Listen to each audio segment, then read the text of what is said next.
जय श्री राम प्रेमी भक्तों, प्यारे भक्तों।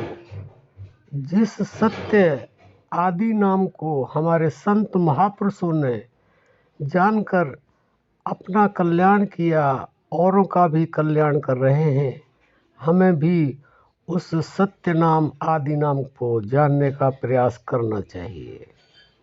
देखो भक्तों, वैसे तो सत्य ही सब कुछ है, क्योंकि सत्य के बिना कुछ है ही नहीं।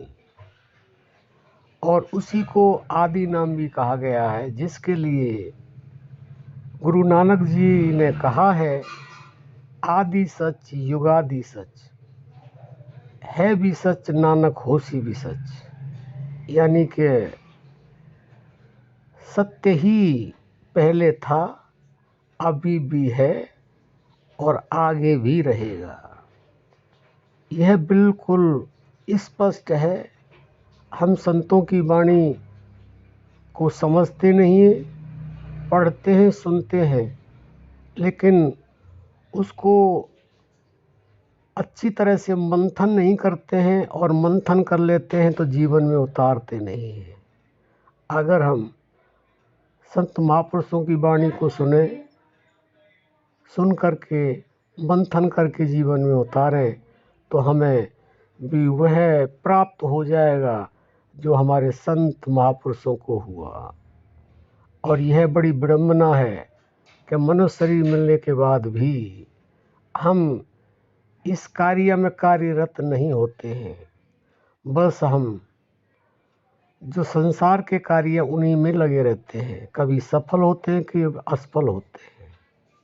लेकिन जिन साधकों ने, जिन भक्तों ने, जिन संतों ने, महापुरुषों ने अपने उस पर ध्यान दिया कि हमें सत्य को जानना है, सत्य के साथ जुड़ना है, और उस आदि नाम को जानने के बाद ही हमें वह प्राप्त होगा जिसलिए हम इस दुनिया में आए हैं, जो हमारा लक्ष्य है। बंधुओं, जो इस कार्य में कार्यरत हो जाते हैं, उनके कार्य भी अपने आप होने लगते हैं,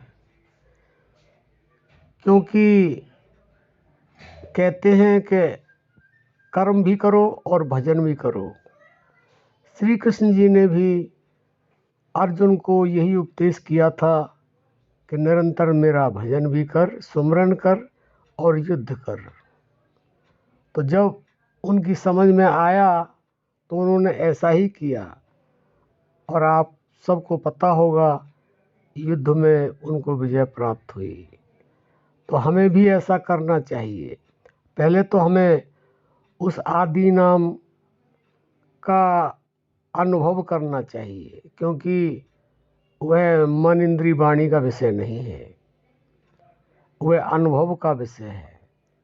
और वह अनुभव भी किसी ज्ञानी गुरु के द्वारा ही हो सकता है, क्योंकि जब तक हम ज्ञानी गुरु के साथ नहीं जुड़ेंगे, उससे ऐसा अनुरोध नहीं करेंगे कि हमें उस गुप्त ज्ञान की जो भी प्रक्रिया है उसे बताइए, ताकि हम अपने जीवन में उतार सकें। ऐसी बात नहीं है। बहुत गुरु इस तरह के हैं जो गुप्त ज्ञान को जानते हैं और बताते भी हैं, लेकिन बहुत कम लोग इस तरह के हैं, उसको सहज में ले लेते हैं और अपने जीवन में नहीं उतारते हैं। ये हमारे बड़ी मतलब की विडंबना है। हमें समझना होगा, जो हमें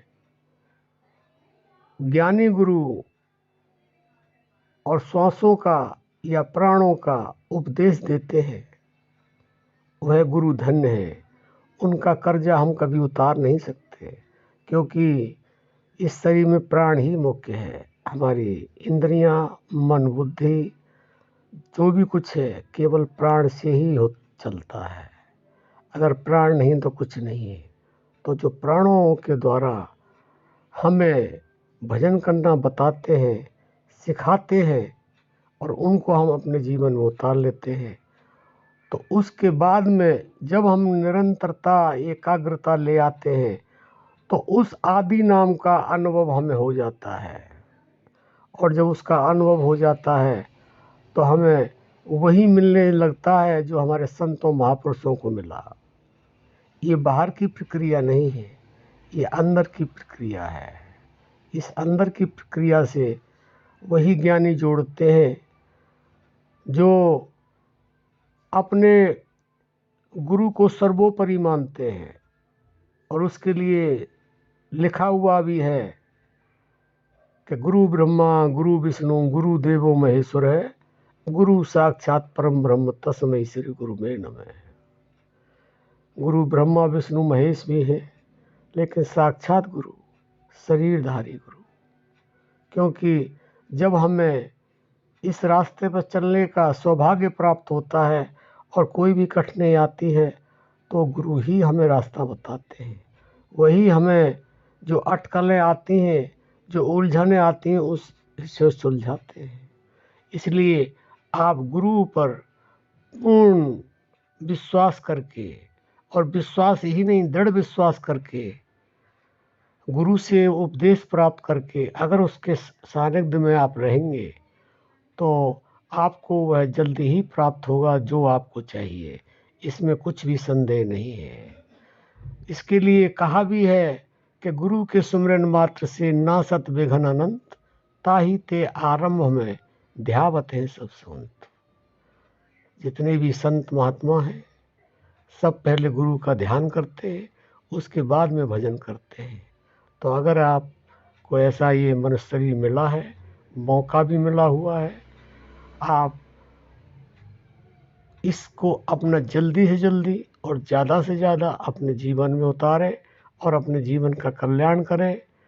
और जब आप उस प्रक्रिया तक पहुंच जाएंगे, वहां तक पहुंच जाएंगे, तो आप भी अपने अलावा भी जैसे हमारे संत महात्मा और जीवों का कल्याण करते रहते हैं तो आप भी कर पाएंगे। अब हम अपनी वाणी को विश्राम करते हैं। जय श्री राम।